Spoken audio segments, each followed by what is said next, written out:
Shalom, puji Tuhan, kembali bersama dengan Elke Wijanarko. Bagaimana dengan kabar saudara? Saya yakin dan percaya bahwa saudara semua dalam keadaan yang luar biasa.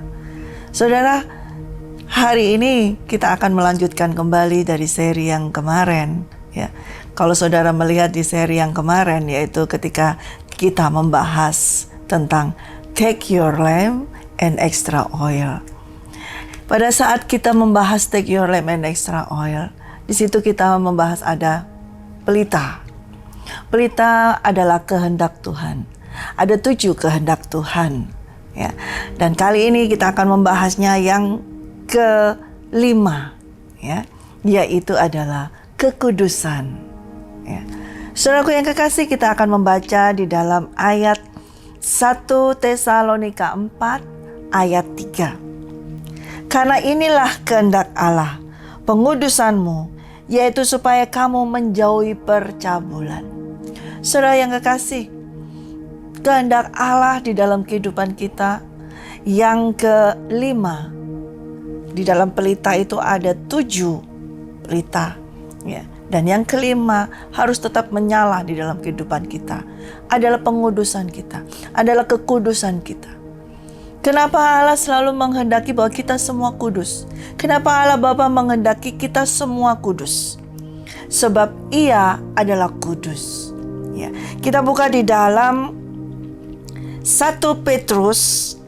Saya akan membacakan bagi saudara di dalam 1 Petrus 1 ayat 15 hingga 16. Tetapi hendaklah kamu kudus di dalam seluruh hidupmu, sama seperti Dia yang kudus, yang telah memanggil kamu, sebab ada tertulis, kuduslah kamu, sebab aku kudus.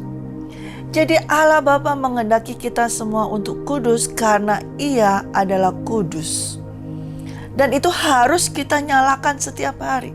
Kekudusan kita, pengudusan kita, yes, kita terima ketika kita menerima darah Yesus Kristus. Ketika saudara menerima Yesus Kristus sebagai Tuhan dan Juru Selamat, saudara menerima kekudusannya. Tetapi di dalam kehidupan kita hari lepas hari, kita perlu harus terus-menerus berada di dalam kekudusan Tuhan.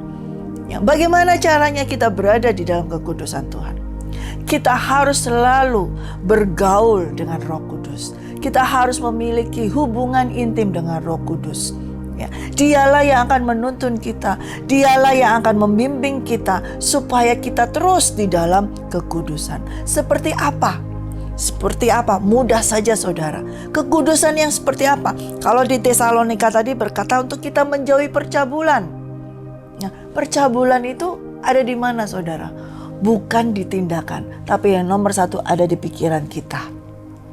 Nah, itu yang harus kita nyalakan, kekudusan itu. Kita setiap hari harus bersih di dalam pemikiran kita. Kita harus kudus di dalam cara berpikir kita.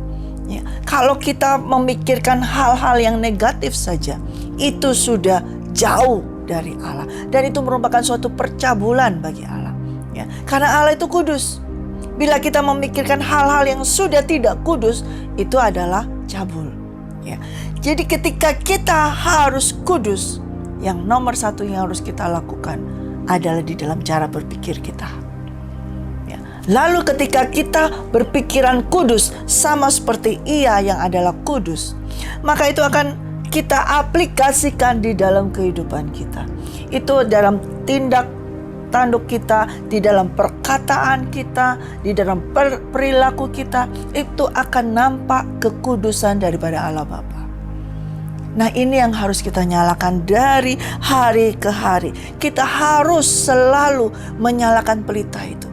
Jadi ketika Tuhan berkata take your lamp and extra oil, kita juga harus menjadi kudus sama seperti Ia kudus.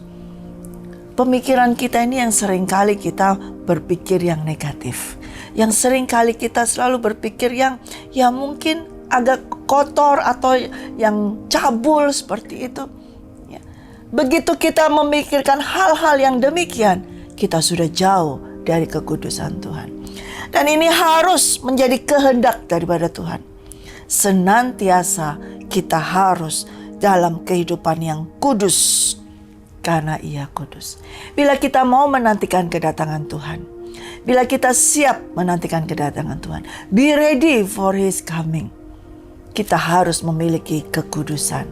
Kita harus memiliki kekudusan. Di menara doa beberapa waktu yang lalu, ya, kami ada tema Be Holy, for I am holy.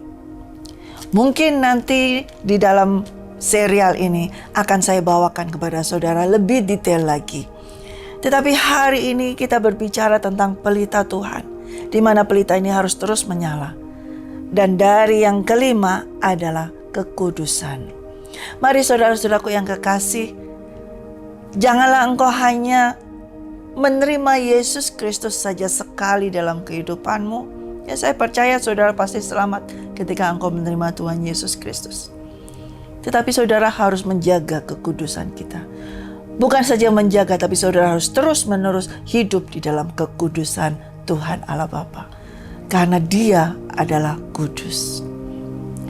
Dan saya bersyukur hari ini firman ini saya sampaikan kepada saudara.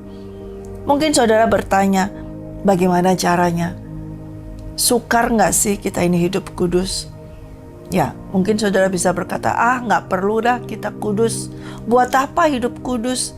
Toh saya sudah terima Tuhan Yesus, saya sudah percaya Tuhan Yesus. Kan Dia sudah menguduskan saya. Tetapi di dalam setiap langkah kita harus ambil keputusan. Ambil ketetapan di dalam hatimu. Aku harus kudus. Aku harus hidup kudus. Sebab Bapakku kudus. Sebab Tuhanku Yesus kudus. Gak sukar saudara, bila kita menerima Yesus Kristus dan kita mau memberikan hati kita kepada Roh Kudus untuk Dia menguasai kita. Saya percaya di dalam nama Yesus Kristus, saudara pasti akan mengalami kekudusan yang terus-menerus dikuduskan, terus-menerus dikuduskan. Haleluya. Demikianlah firman Tuhan saat ini. Tapi saya percaya saudara pasti mendengar dan menerimanya. Nanti akan saya lanjutkan di dalam seri-seri yang berikutnya. Saya berdoa untuk kita semua. Di dalam nama Yesus Kristus, Tuhan, hamba-Mu berdoa untuk setiap orang-orang yang melihat seri-seri khotbah ini Tuhan. Biarlah Roh Kudus Engkau menguasai kehidupan mereka. Engkau masuk di dalam kehidupan mereka. Bagi setiap orang yang membuka hatinya untuk mau masuk menerima Engkau masuk di dalamnya hidupnya. Engkau jamah dia Tuhan. Engkau kuasai Tuhan. Supaya mereka hidup kudus. Mereka dapat menerima kekudusan yang daripada-Mu. Sehingga kami semua Tuhan menjadi siap sedia menantikan kedatangan-Mu. Terima kasih Tuhan, Kau berkati setiap orang yang mendengarkan firman-Mu. Di dalam nama Tuhan Yesus Kristus. Haleluya. Amin. Puji Tuhan. Sampai bertemu di seri berikutnya. Tuhan Yesus memberkati.